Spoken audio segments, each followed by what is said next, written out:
Taong 1521.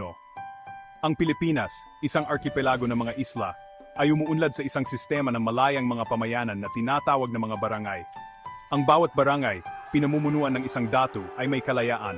Nakikipagkalakalan sila sa isa't isa at sa mga karatigbayan ng mga imperyo sa Timog Silangang Asya. Ang ilan ay Muslim, habang ang iba ay sumusunod sa mga katutubong paniniwala. Sa ganitong masalimuot na lugar dumating si Ferdinand Magellan, isang Portuguese explorer na naglalayag sa ilalim ng bandila ng Espanya. Pinamumunuan niya ang isang plota ng 5 barko, dala ang pangako ng mga pampalasa at ang paghahanap ng ruta pakanluran patungo sa Spice Islands. Ang pagdating ni Magellan ay isang mahalagang pangyayari sa kasaysayan ng Pilipinas na nagsimula ng mga kaganapan na magbabago sa kapalaran ng arkipelago. Ang pagdating ni Magellan sa Pilipinas ay sinalubong ng pag-usisa at pag-iingat. Noong Marso 16, 1521 ang kanyang plota ay huminto malapit sa isla ng Homonhon.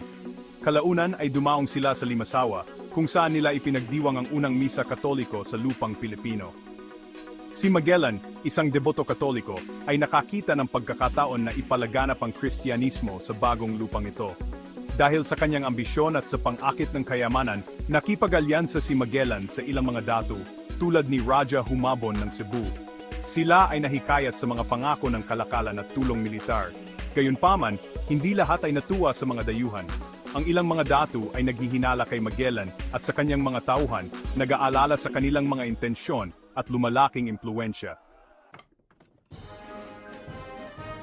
Isa sa mga lumaban kay Magellan ay si Lapu-Lapu, ang matapang na datu ng Mactan. Isang magaling na mandirigma at matalinong pinuno, si Lapu-Lapu ay tumangging sumuko sa mga Espanyol. Nakita niya ang tunay na intensyon ni Magellan at ang panganib sa kalayaan ng kanyang mga tao. Handa na ang lahat para sa isang labanan. Dahil sa kanyang maling akala na siya ay nakahihigit at dahil sa kanyang mga bagong alyansa, nagpasya si Magellan na gawing halimbawa si Lapu-Lapu. Minaliit niya ang katapangan at kakayahan sa pakikipaglaban ng mga mandirigma ng Mactan at pinalaki ang lakas ng kanyang sariling puwersa. Ang labanan sa Mactan, na naganap noong Abril 27, 1521 ay naging patunay ng katapangan at pagmamahal sa kalayaan ng mga Pilipino. Mas kaunti man ang bilang, matapang na ipinagtanggol ng mga mandirigma ni Lapu-Lapu ang kanilang isla. Gumamit sila ng mga taktika ng gerilya, gamit ang kanilang kaalaman sa lupain at ang kanilang mga palasong may lason.